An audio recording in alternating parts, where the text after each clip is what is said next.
नमस्कार, मी ठाणे महाराष्ट्र येथून सत्यजित अभय कुमार शहा।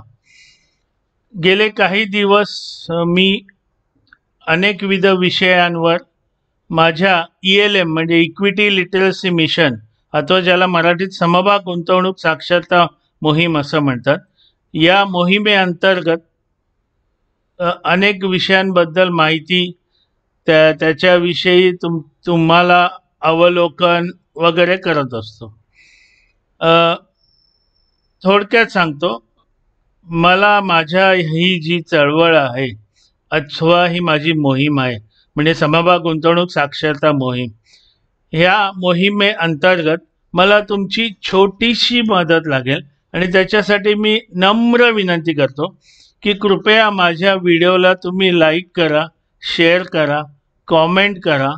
त्याच्यानंतर माझे व्हिडिओ तुम्ही माझा यूट्यूब वाहिनी ज्याला चॅनल म्हणतात तो सबस्क्राईब करा, बेल आयकॉनला क्लिक करा आणि तुमच्या मित्रमैत्रिणी, सगळे सोयरे, नातेवाईक सगळ्यांना कृपया जाऊन त्यांच्या मोबाईल घेऊन यूट्यूबला जाऊन माझा यूट्यूब वाहिनी सबस्क्राईब करा।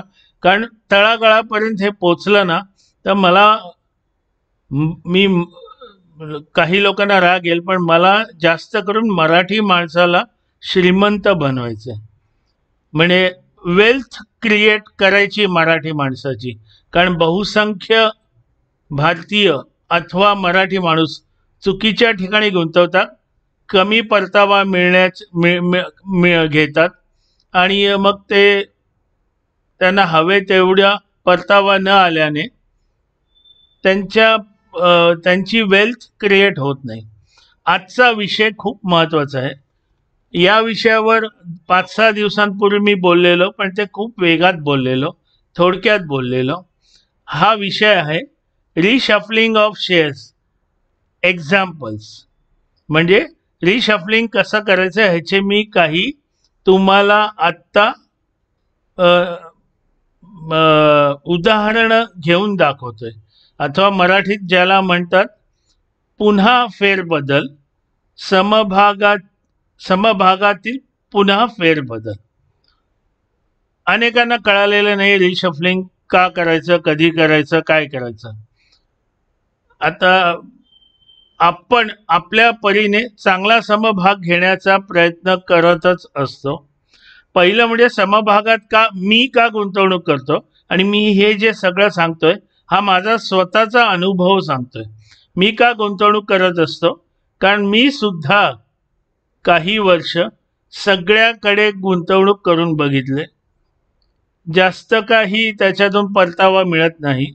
आणि माझी परतावा जास्त मिळवण्याची माझी व्याख्या काय आहे, मला जो महागाई ज्या पद्धतीने वाढते, निदान मला महागाई समजा 10% वाढत असेल तर मला कमीत कमी 25% परतावा मिळाला पाहिजे, कमीत कमी आहे।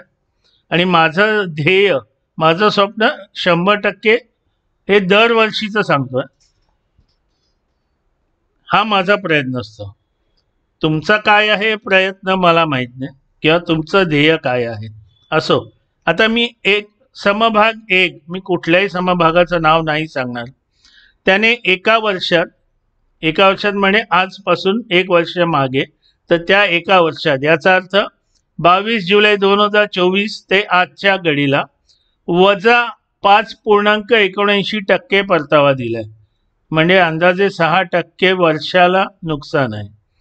2 वर्षात म्हणजे 22 जुलै 2023 ते आज त्याने 2 वर्षात 11.42% परतावा दिलाय। याचाच अर्थ दर शेकडा त्याने 5.71% दिलाय। 3 वर्षात त्याने 22.85 दिलाय, म्हणजेच दर शेकडा 7.61। 4 वर्षात त्याने 46.5 एवढाच परतावा दिलाय, म्हणजे दर साल झाला 11.63।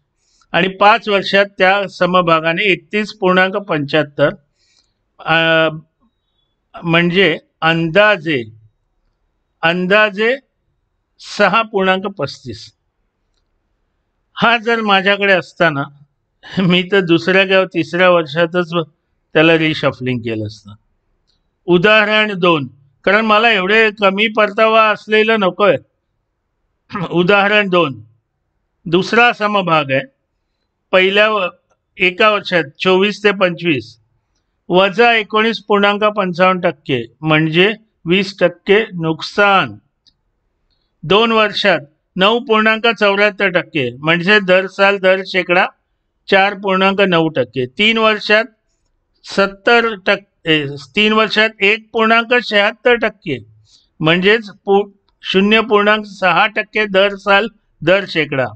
4 वर्षात 18.16% म्हणजे दर साल दर शेकडा, म्हणजे दरवर्षी त्याने 4.54% फक्त दिलाय आणि 5 वर्षात 98% दिलाय म्हणजे अंदाजे 19.6%.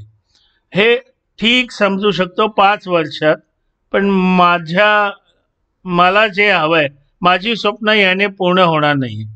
कारण एक लक्षात घ्या, मी काही लोकांचं बघितलं स्वप्न, नाही मी काटकसर करीन, मग मी हे करीन, मग मी एक वेळेला जेवीन, मग मी चालत जाईन, मग मी थर्ड क्लासनी अनरिझर्वड जाईन सोलापूरला, मी धर्मशाळेत राहीन. हे असं मी करत नसतो.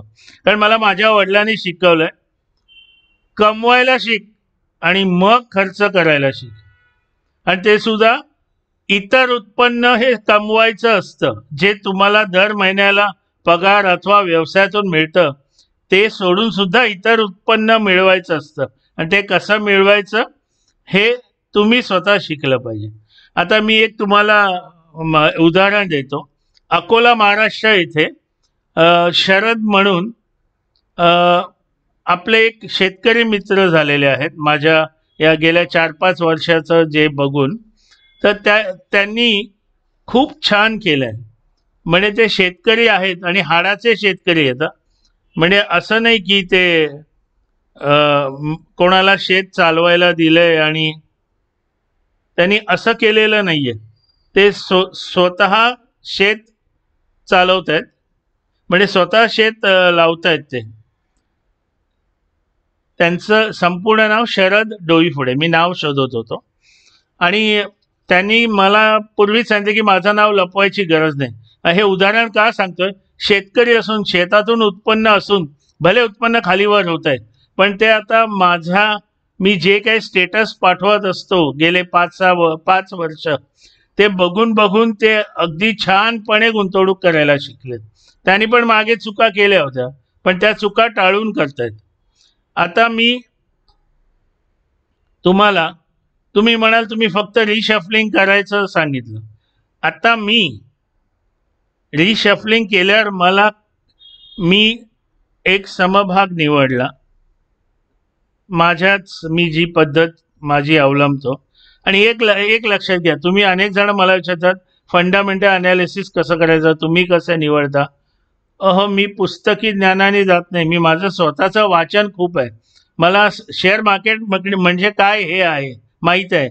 माझा कुठलाही समभाग लाल रंगात आला तर माझा रक्तदाब वाढत नाही. रक्तदाब म्हणजे अनेक मराठी माणसाला कळणार नाही, ज्याला आजच्या मराठीत BP म्हणतात. ब्लड प्रेशर वाढत नाही, उलट भाव खाली आला तर खुश होतो. तसेच ते शरद सुद्धा आपले हाडाचे शेतकरी भाव खाली आल्यावर खुश व्हायला लागलेत. आता मला कळवत असतात. असो, तर मी एक समभाग घेतला. हे सगळं खरं आहे. एका वर्षात 24 आणि 25 34.35% नफा. 2 वर्षात 726% नफा, म्हणजे तो दर साल दर शेकडा 363% नफा. 3 वर्षात 1060% नफा, म्हणजे दर साल दर शेकडा तो 353.6. 4 वर्षात 628% नफा, म्हणजे दर साल दर शेकडा 157% नफा. 5 वर्षात त्याने 3026.28% नफा दिलाय. हा मी शोधलेला शेअर. अनेकांना ह्या समभागाचं नाव माहीत नव्हतं.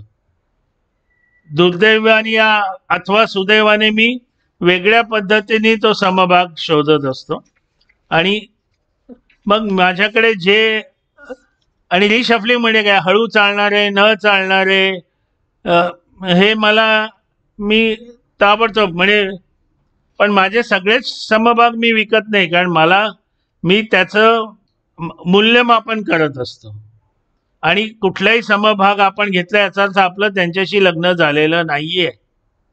मी घटस्फोट देण्यात हुशार आहे माणूस. नाही जमलं बाय बाय किंवा चला राम राम असं समभागाला म्हणतो आणि दुसरा चांगला समभाग बघतो. हा मी शोधला. आता 8 महिन्यापूर्वी पण मी काही विकले. दुसरा एक समभाग घेतला, त्याने 8 महिन्यात 82% दिलेत. दुसरा एक घेतला त्याच्यानंतर 6 महिन्यात 169% दिलेले आहेत.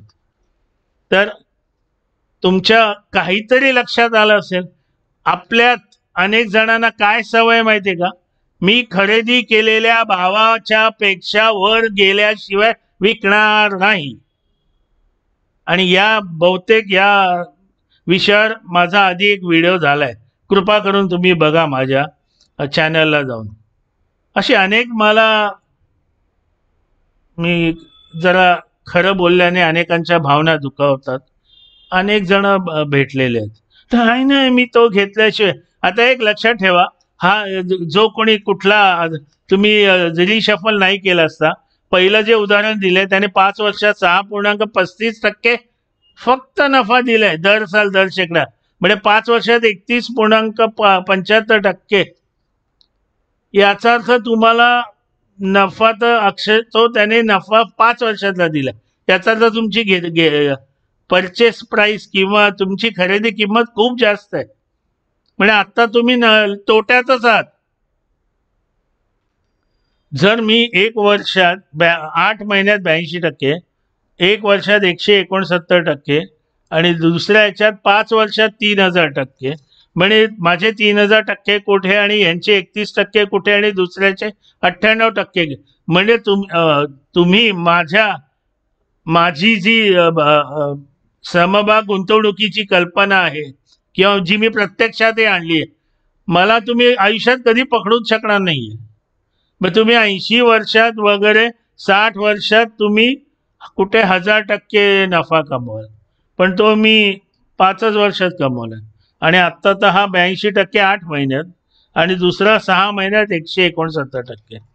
तर कृपा करून हे सगळं काही जे काही तुमच्या डोक्यात आहे, मी फायदा मिळाल्याशिवाय विकणारच नाही. अहो ते विकून दुसरे घ्या ना. हे मी दाखवलो ना, समभाग एक विकून मी समभाग दुसरा घेतलाय ज्याच्यात मला 3000% मिळालाय.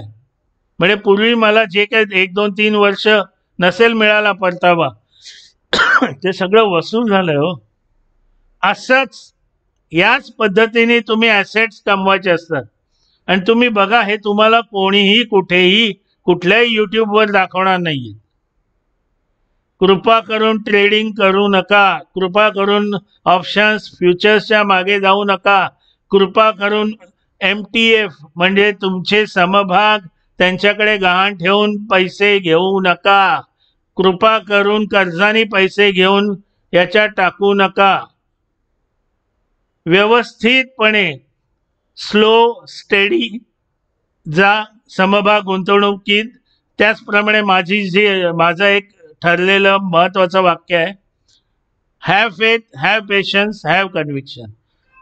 कृपया आयुष्यात ॲसेट्स बनवायच्या मागे लागा. नमस्कार, धन्यवाद.